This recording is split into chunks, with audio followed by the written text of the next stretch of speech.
Story start होती है एक मैजिकल वर्ल्ड में जहां 9 अलग-अलग रेसेस रहती हैं। ड्रैगन न्यूट्स, एल्व्स, ओनिस्ट्स, dwarves, demons, dark elves, centaurs, beast folk और ह्यूमंस। इन्हीं ह्यूमंस में से एक यंग एडवेंचरर पैदा होता है जिसका नाम है लाइट। अपनी फैमिली को बेहतर जिंदगी देने के लिए लाइट अपने होम टाउन को अलविदा कहता है और निकल पड़ता है पैसा और पावर कमाने के लिए। फिर जब वो एक बड़े शहर पहुंचते हैं, वहीं की भीड़ उसे इधर-उधर धक्का देती है, पर फिर भी वो एडवेंचरर्स गिल्ड ढूंढने में लगा रहता है। गिल्ड के अंदर जाके वो रिसेप्शनिस्ट से मिलता है। वो पूछती है, क्या तुम न्यू एडवेंचरर के तौर पर रजिस्टर करना चाहते हो? लाइट हाँ में सर हिलाता है। वो समझाती है कि उसको लोएस्ट रैंक यानी एफ रैंक से स्टार्ट करना पड़ेगा और पूछती है क्या उसके पास कोई स्पेशल एबिलिटी है। लाइट बताता है कि उसके पास अनलिमिटेड गाचा एबिलिटी है, जिसे यूज करके वो रैंडम कार्ड्स रोल कर सकता है और कुछ भी समन कर सकता है। डेमोन्स्ट्रेशन के लिए वो एक समन करता है और उनके सामने आती है एक टूटी हुई फोर्क। रिसेप्शनिस्ट सोचती है ये कैसी बकवास स्किल है। लाइट ऑकवर्ड फील करने लगता है और दिखाता है कि ये बस एक कोइंसिडेंस था, पर उसके बाकी के कोशिश में भी उससे सिर्फ सड़े हुए स्नैक्स निकलते हैं। अपनी बेकार किस्मत से परेशान लाइट डिप्रेस्ड हो जाता है और रिसेप्शनिस्ट उसके स्किल्स को देखते हुए कहती है कि उसके लिए एफ रैंक ही सही रहेगा। एडवेंचरर कार्ड मिलते ही वो कुछ क्वेस्ट्स मांगता है। रिसेप्शनिस्ट उससे कहती है कि जॉब बोर्ड पे जाके देखो। लाइट ऑकवर्ड फील करता है और उसे देख रिसेप्शनिस्ट भी समझ जाती है कि इसे पढ़ना लिखना कुछ नहीं आता। वो थोड़ा इमोशनल फील करती है और उसके लिए जॉब पोस्ट्स पढ़ देती है। एक्साइटेड होकर लाइट कुछ बोरिंग टास्क्स एक्सेप्ट कर लेता है और दिन भर की मेहनत के बाद वो फाइनली थोड़ा पैसा कमा लेता है ताकि रहने के लिए एक कमरा रेंट पे ले सके। तभी एक बीस्ट फोक गैंग उस पर हमला कर देते हैं। उनका लीडर एक वुल्फ मैन होता है जो उसका पैसा लूट लेता है। लाइट रहम की भीख मांगता है पर वुल्फ मैन उसके मुंह पे जोर का मुक्का मारता है। क्राउड बस देखते रहते हैं पर कोई मदद करने सामने नहीं आता। थोड़ी देर बाद एक काइंड एल्फ उसके पास आती है और उसे उठाती है, जिससे देख लाइट शॉक हो जाता है और उसके आसपास के एडवेंचरर्स उसे देख के हंसने लग जाते हैं। एल्फ उसे हक करती है ताकि वो काम हो जाए। दूसरे लोग उसे मॉक करते हैं पर फिर भी वो परवाह नहीं करती। लाइट के लिए वो एक एंजल जैसी लगती है। वो अपना नाम साशा बताती है और अपनी टीम से मिलवाती है। गारू, शियोन, ड्रागो, उबोरो, डियाब्लो, नानो, स्योन और सैंटोर।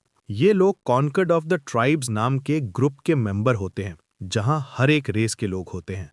अब बस उन्हें एक ह्यूमन चाहिए रहता है ताकि उनका टीम पूरा हो सके और उन्हें उस पोजीशन के लिए लाइट परफेक्ट फिट लगता है।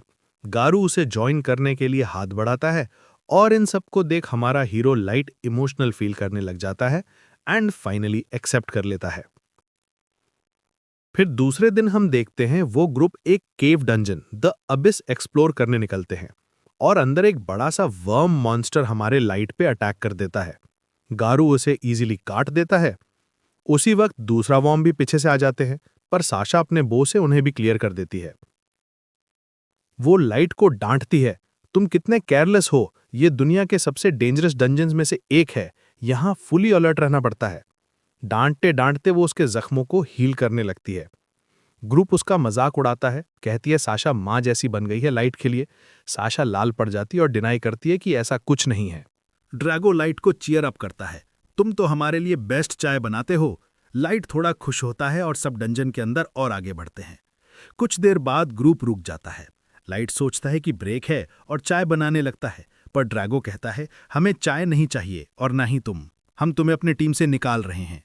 लाइट सोचता है वो मजाक कर रहा है, पर ड्रैगो बहुत सीरियस दिखता है। गारू भी कहता है तुम आउट हो। लाइट पूछता है क्यों, क्या हुआ, और वो कहते हैं तुम हमारे किसी काम के नहीं। साशा भी उससे इंसल्ट करती है और सब उसका मजाक उड़ाते हैं। लाइट समझता है कि वो शुरुआत से ही फेक काइंडनेस दिखा रहे थे, उन्हें सिर्फ उसका गचा एबिलिटी चाहिए था।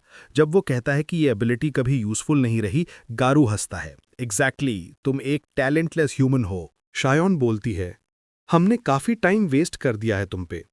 साशा भी बोलती है कि अब वो अपने मास्टर से शादी कर सकती है।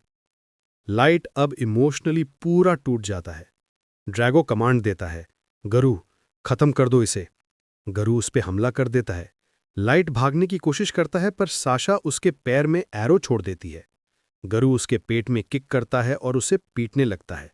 साशा कहती है, याद रहे, ये एक्सीडेंट जैसा लगना चाहिए। फिर गरु अपने फाइनल ब्लो के लिए उसका पंजा उठाता है। लाइट अब भी बचने की कोशिश करता रहता है और रेंगते करते हुए अचानक एक टेलीपोर्टेशन ट्रैप दबा देता है। ड्रैगो चीखता है, जल्दी खत्म कर दो उससे, पर तभी लाइट टेलीपोर्ट हो जाता है। जब वो आँख खोलता है उसे पता चलता है कि वो डंजन के किसी दूसरे छोर पर है, अकेला, जख्मी और कांपते हुए। उसके दिमाग में उसकी फैमिली और टीम की धोखेबाजी घूमती रहती है, और यही सब याद करते करते उसके अंदर बदले का आग उबलने लगता है। तभी उसे फील होती है कि कोई उसे देख रहा है। वो जैसे ही पीछे घूमता है, वो देखता है एक ऑर्थस बीस्ट उसे देख रहा होता है। लाइट समझ जाता है कि वो अब इसके सबसे नीचे वाले लेवल पे आ गया है। वो अपनी अनलिमिटेड गाचा एबिलिटी को दबाने लगता है, ये सोच के कि शायद कुछ चमत्कार हो जाए। और जब कोई भी उम्मीद सामने दिखाई नहीं दे रही होती है, अचानक एक जायंट मैजिक सर्कल अपीयर होता है और एक एंशिएंट फेरी समन होती है। वो बीस्ट को एक ही अटैक में मार देती है, फिर लाइट के सामने घुटनों का बैठ जाती है और उसके जख्म हील करने लगती है। वो कहती है, माफ कीजिए, बिना आपकी परमिशन लिए आपको हील कर दिया मैंने। लाइट शॉक्ड हो जाता है और पूछता है, तुम कौन हो? वो कहती है, मेरा नाम मेई है, लेवल 9999 सीकर मेड, गाचा की सुपर अल्ट्रा रेयर समन। लाइट हैरान रह जाता है। अब तक तो गाचा सिर्फ कचरा देता रहता था उसे। मेई समझाती है कि पहले उसका गाचा इसीलिए वीक था क्योंकि सरफेस एरिया में गाचा के लिए मना बहुत कम होता था। अब इसके डेप्थ में मना ओवरफ्लो करता है, इसलिए अब रेयर पुल्स मिल रहे हैं। वो बताती है कि लाइट की एबिलिटी एक्चुअली हिडन पावर से भरी है, जिससे वो दुनिया का सबसे स्ट्रांग इंसान बन सकता है। लाइट जब अपने बिट्रेल के बारे में बताता है, मैं चुपचाप सुनती है और फिर उसे हक करके कहती है, मैं उन सबसे बदला लूंगी। पर लाइट मना कर देता है, मैं खुद स्ट्रांग बनूंगा और अपना बदला खुद लूंगा। मैं उसके बातों से इम्प्रेस्ड होती है और अपनी लॉयल्टी स्वेयर करती है, मैं हमेशा तुम्हारा साथ दूंगी। लाइट मुस्कुराता है और फिर अपनी गचा से कुछ और पावरफुल टूल समन करता है। इबिस चमक उठती है, एक नए एम्पायर के जन्म के साथ। ये था एपिसोड 1। नेक्स्ट पार्ट मिस मत करना, सब्सक्राइब जरूर करो।